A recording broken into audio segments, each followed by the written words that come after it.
ছেলে মেয়েকে, পুলিশ ধরলো না বাবা মাকে, পুলিশ ধরলো না কাজীকে, পুলিশ ধরলো ইমামকে, কেন? ওদের টার্গেট তো ইসলাম।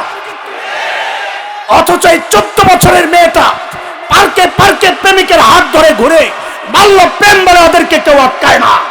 এই 14 বছরের মেয়ে ফ্ল্যাটে ফ্ল্যাটে পতিতাবৃত্তি করে বাল্য পতিতাবৃত্তি বলে ওদেরকে কেউ আটকায় না। আটকাইতে মনে চায় কখন? শরীয়ত মাইনা বিয়ে বন্ধনে আবদ্ধ হতে গেলে আসলে ওদের টার্গেট তো ইসলাম।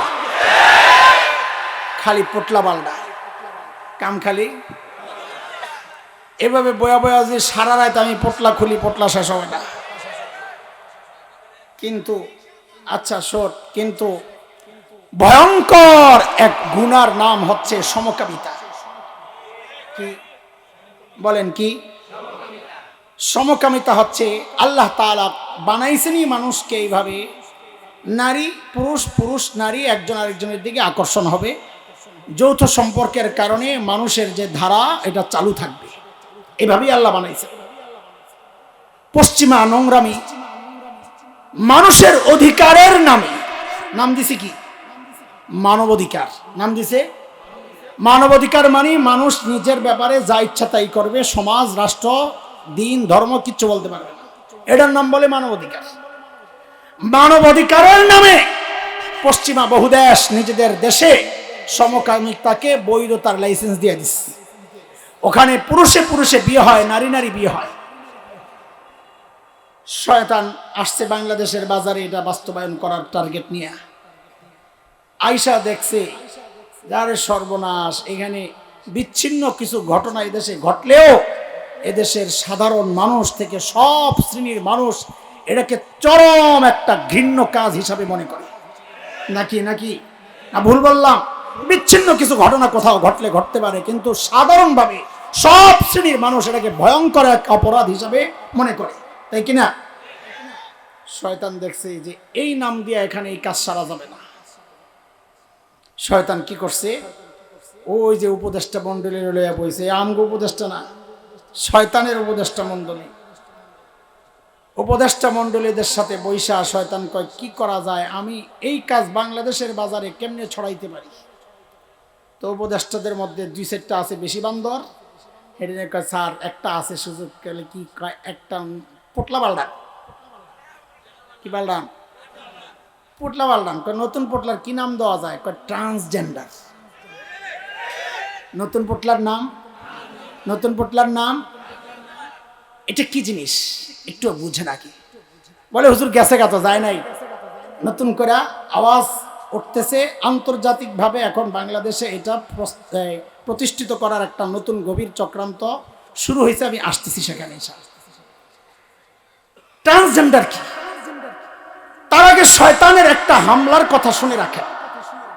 শয়তান আল্লাহকে চ্যালেঞ্জ করেছে কি?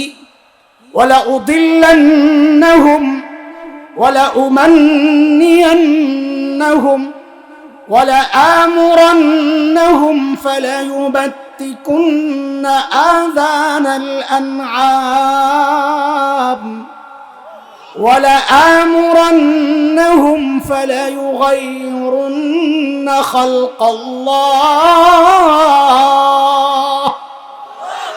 শয়তান কয় আল্লাহ আমি আপনার বান্দারে হুকুম করুম। হুকুম কি করবি? কয় আমি আপনার বান্দারে পথভ্রষ্ট করুম, কোরআনের রাস্তা থেকে দূরে সরাইয়া দেব। আর কি করবি?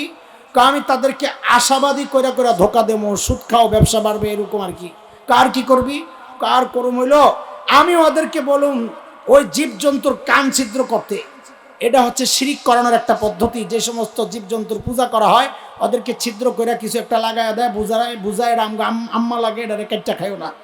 এখনকার পোলাপাইন শয়তানের টার্গেট ফেল করায় আরো আগে চলে গেছে। শয়তানের টার্গেট ছিল জীবজন্তুর কান ছিদ্র করবে, এখনকার পোলাপাইন নিজেকেও কান ছিদ্র করে রিং পরা শুরু করছে।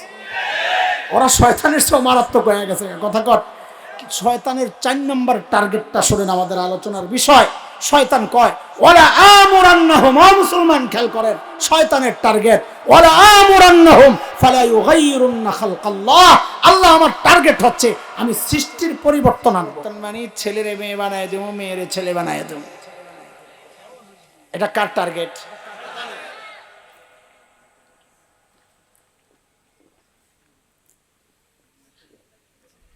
আল্লাহ কি বলেন? আল্লাহ কি বলেন? আল্লাহ বলেন فأقم وجهك للدين حنيفا فطرة الله التي فطر الناس عليها لا تبديل لخلق الله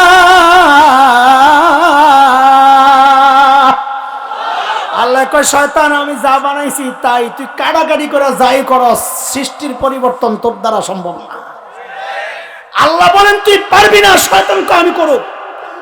আপনি কাড্ডা মানবেন? বুঝা গেল কাড়াকাড়ি করলেই ছেলে মেয়ে হয়ে যায় না, মেয়েরে কিছু লাগাইয়া দিলেই মেয়ে ছেলে হয়ে যায় না। কারণ আল্লাহ বলেছেন সৃষ্টির পরিবর্তন তোর দ্বারা সম্ভব না। শয়তান চাইছিল সমকামিতা ছড়াইতে না, শয়তান চাইছিল ছেলে মেয়েরে এক সম্পদ দিতে না। আপনারা রাজি হন নাই না? শয়তান দেখেন নতুন পোটলার ভিতরে জিনিস ঢুকাইছে অনেকগুলা, তার মধ্যে দুইটা আলোচনা আমরা করছি। নতুন পোটলার নাম ট্রান্সজেন্ডার। এই পোটলার ভিতরে কি আছে? সমকামিতাও আছে। এই পোটলার ভিতরে সমান অধিকারের যে স্লোগান ছিল ছেলে মেয়ে এক, ওইটাও আছে। কেমনে একটু বুঝে পোটলা নতুন পোটলার নাম ট্রান্সজেন্ডার। ট্রান্সজেন্ডার কি বুঝেননি আপনারা?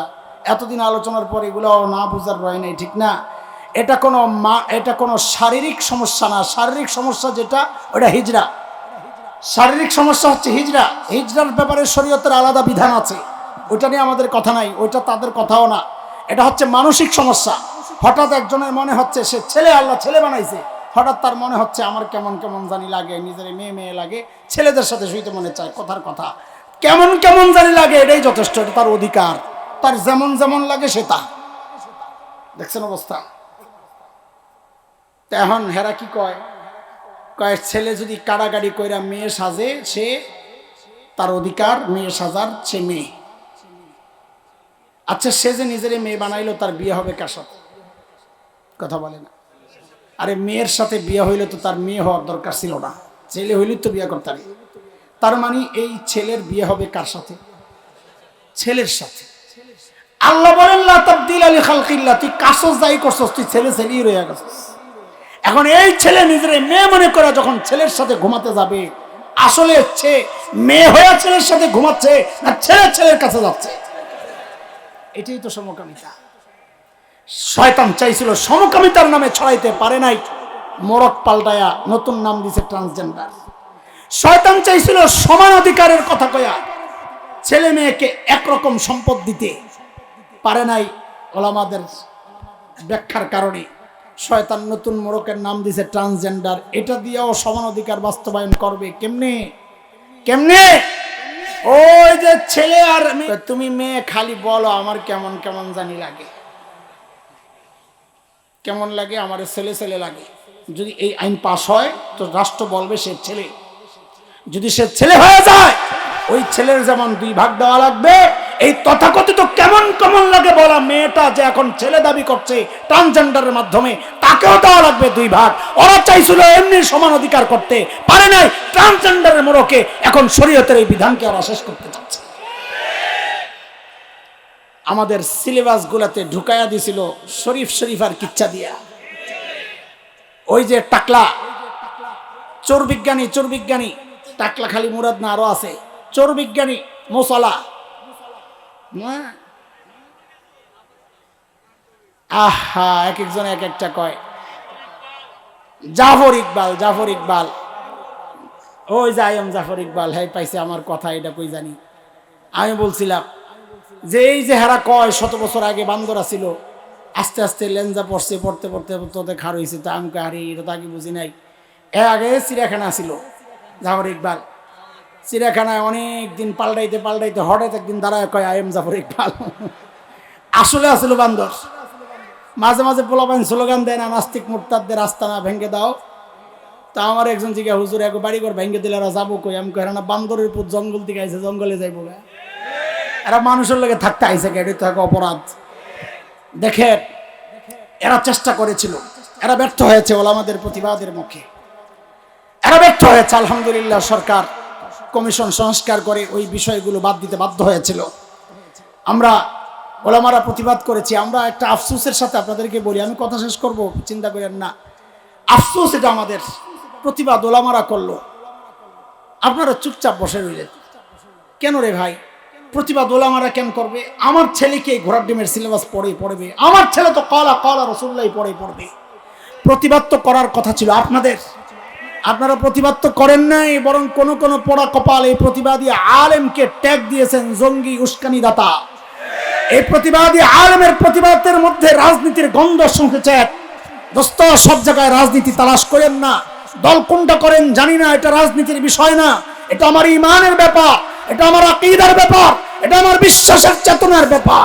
ভবিষ্যতে এমন চক্রান্ত আরো হচ্ছে, খুব আমার আওয়াজ পাচ্ছি, আকাশের শকুনের অনাগুণা পরিলক্ষিত হচ্ছে।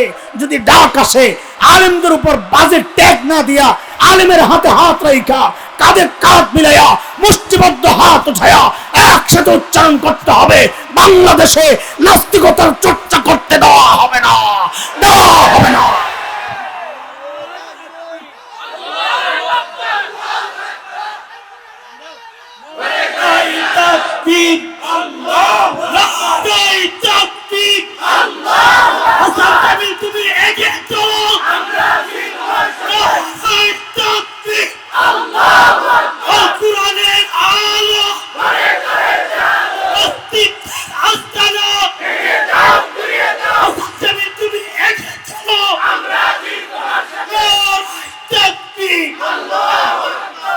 এবার আপনাদেরকে একটা ভয়ঙ্কর খবর দিচ্ছি, মনোযোগ।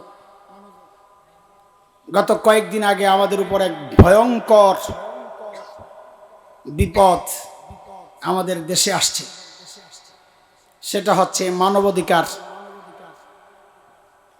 অফিস খুলতে চায় জাতিসংঘ, তাদের মানবাধিকার অফিস, যেটা শ্রীলঙ্কার তামিলদের সাথে যে লড়াই, সেই সুযোগে ওরা ঢুকতে চাইছিল, শ্রীলঙ্কা নেয় নাই। ভারতে ঢুকতে চাইছে, নেয় নাই। এশিয়ার কোনো দেশ নেয় নাই, কারণ ওরা জানে অতীতে যেখানেই ওরা গিয়েছে ওইখানেই ওরা ওদের এজেন্ডা বাস্তবায়ন করেছে। মানবাধিকার মানি, যখনই ওরা বাংলাদেশে অফিস খুলবে, ওই ট্রান্সজেন্ডারবাদীরা এরা যখন আওয়াজ উঠাবে, তখন এরা বলবে এটা তার মানুষের অধিকার, এটা আপনারা বাস্তবায়ন করে দেন, আপনি করতে বাধ্য। রোহিঙ্গারা আওয়াজ উঠাবে, আমাদেরকে এইভাবে না রেখে আমাদেরকে পাশ দেওয়া হোক, আমরা রাষ্ট্রের মধ্যে যেখানে ইচ্ছা যায় কাজ করতে চাই। আমার দেশের স্বাধীনতা সার্বভৌমত্ব হুমকির মুখে পড়বে, ওরা বলবে এটা মানুষের অধিকার, এই কাজ দেওয়া হোক। পার্বত্য অঞ্চলের বিদ্রোহীরা ওরা আওয়াজ উঠাবে সেনাবাহিনীর জন্য, আমরা সাধারণ কার্যক্রম চালাতে পারছি না, পার্বত্য অঞ্চল থেকে সেনাবাহিনীকে উদ্ধ করা হোক। ওরা বলবে এটা মানুষের অধিকার, এটা বাস্তবায়ন করুক, এটা সরকার করতে বাধ্য যদি ওদের অফিস এখানে খোলা হয়। দোস্ত, ওরা এই নতুন এজেন্ডা নিয়ে 2 দিন আগে আসছে। আমাদের উপদেষ্টা সহ আমাদের নানান শ্রেণীর মানুষের সাথে ওরা বৈঠক করেছে। আমি মনে করেছিলাম যাই হোক, আখের মুসলমান তো, এরা এদের ভবিষ্যতের চিন্তা করে হয়তো প্রত্যাখ্যান করবে। কিন্তু আমরা অবাক বিস্ময়ে লক্ষ্য করেছি, একজন এনজিও প্রধান, আমাদের এই গভর্নমেন্ট, আমি তুচ্ছ করছি না, বেশিরভাগই তো এনজিও প্রধান, যারা ওই পশ্চিমাদের সাহায্য সহযোগিতায় নিজেদের প্রতিষ্ঠান চালায়, তাদের দেওয়া ওই সমস্ত মিশন বাস্তবায়নের জন্য যেন তারা এদেশের এজেন্ট হয়ে কাজ করছে। আমি অবাক বিস্ময়ে লক্ষ্য করেছি, একজন নারী এই কাজে যিনি দায়িত্বশীল, তিনি বলেছেন এটা তো ভালোই হয়, দেশে মানবাধিকার লঙ্ঘন হইলে আমাদের আর আন্দোলন করা লাগবে না, পুলিশের অ্যাকশনে যাওয়া লাগবে না, ওরাই বলবে, ওরাই অ্যাকশন নিবে। কি সুন্দর কথা, মাশাআল্লাহ। পূর্ব তিমুরে কিন্তু এইটা হয় নাই। এই কমিশন ফিলিস্তিনে আছে, কিচ্ছু করতে পারে নাই। এই কমিশন দুর্বলদের উপর সওয়ার হয়ে ওদের মিশন বাস্তবায়ন করা ছাড়া কিচ্ছু করে না। এই কমিশন যেখানে ঢুকে ওই দেশকে টুকরা করা ছাড়া ওরা ওখান থেকে বের হয় না। আমার দেশে পশ্চিমা ওই নোংরামি ছড়ায় দেওয়ার নতুন এক মিশন নিয়ে এই কমিশন বাংলাদেশে ওদের অফিস খুলতে চায়, বাংলাদেশকে, পার্বত্য অঞ্চলকে আমার দেশ থেকে বিচ্ছিন্ন করতে চায়। মুসলমান জাগতে হবে, বসে থাকার সময় নয়, একসাথে প্রতিবাদ করতে হবে।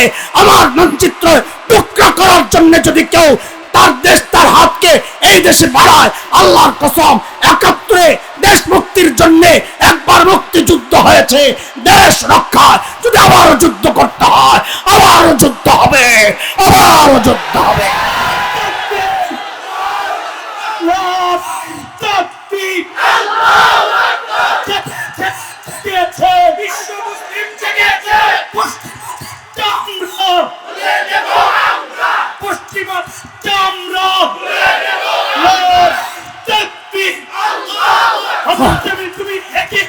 মুহতারাম হাজরিন, এটা ভয়ঙ্কর স্পর্শকাতর ব্যাপার। কে আওয়ামী লীগ করেন আমার জানার দরকার নাই, দেশকে যদি ভালোবাসে। কে বিএনপি করেন, কে জামাত করেন, জাতীয় করেন, জানার দরকার নাই। যদি দেশের সার্বভৌমত্বে বিশ্বাস করেন, যদি দেশকে ভালোবাসে, সর্বোপরি আপনি যদি ইমানদার নাগরিক হয়ে থাকেন, আমার সন্তান, আমার যে সামনের ভবিষ্যৎ, হায় ওরা কি দেখবে দেশে, আপনি কল্পনা করেন ওরা কি পাবে সমাজ। কল্পনা করেন আপনার সন্তানকে আপনি কোথায় রেখে যাচ্ছেন। এই অনিরাপদ দেশে আপনার সন্তানকে আপনি রেখে যাচ্ছেন, হাসরের মাঠে আপনার সন্তানের সঙ্গে আপনি কিভাবে দাঁড়াবেন। এই দেশ লাখো শহীদের রক্তের বিনিময়ে দেশ, এই দেশকে এইভাবেই ওরা টুকরা করবে। আপনি চুপচাপ বসে থাকবেন। শুধুমাত্র একটা দলকে আপনি তাড়াইছেন, এই জন্য আরেকজনকে এইভাবে চোখ বন্ধ করে সাপোর্ট করতে হবে না। না, আমরা জুলুমের বিরুদ্ধে যেমন প্রতিবাদ করতে জানি, আমরা স্বাধীনতার সার্বভৌমত্বের বিরুদ্ধে যারা দাঁড়াবে ওদেরকে টেনে হাসছে নামাতে জানি, টেনে হাসছে নামাতে জানি। এরকম কোন সিদ্ধান্ত যদি হয়, মুসলমান যদি ঘাম ঝরাতে হয় ঘাম ঝরাতে প্রস্তুত, রক্ত ঝরাতে হয় রক্ত ঝরাতে প্রস্তুত, মাল দিতে হয় মাল দিতে প্রস্তুত। একটা জানতে চাই, যদি শরীর থেকে মাথা বিচ্ছিন্ন করতে হয়, কে কে জীবন দিতে প্রস্তুত?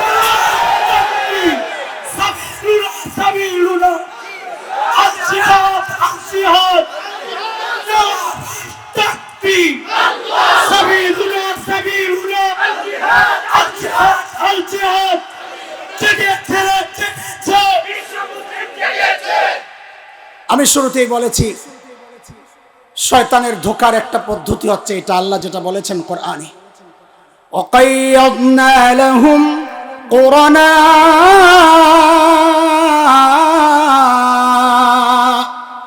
فَزَيَّنُوا لَهُم مَّا بَيْنَ أَيْدِيهِمْ وَمَا خَلْفَهُمْ وَحَقَّ عليهم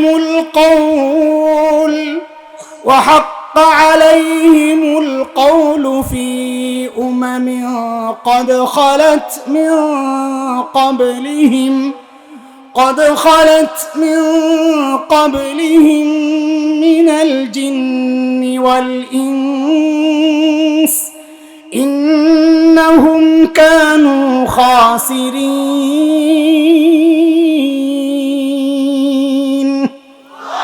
শয়তান তার পুতলা প্যাকেট মোড়ক যত ভাবি পরিবর্তন করুক, সময়ের আলেমদের চোখ কান খোলা আছে ইনশাআল্লাহ।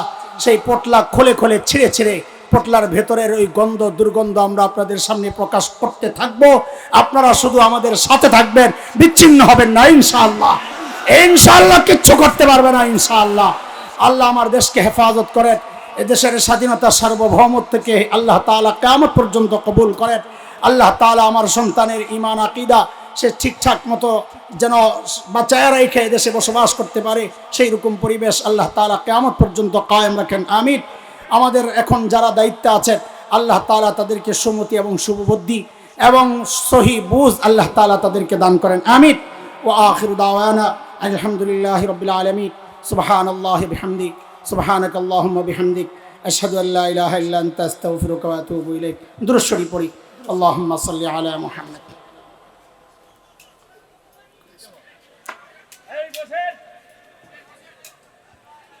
সবাই বসেন, বিশৃঙ্খলা করবেন না। দোয়ার জন্য ডাকার দরকার কি রে ভাই? দোয়ার জন্য ডাকার দরকার।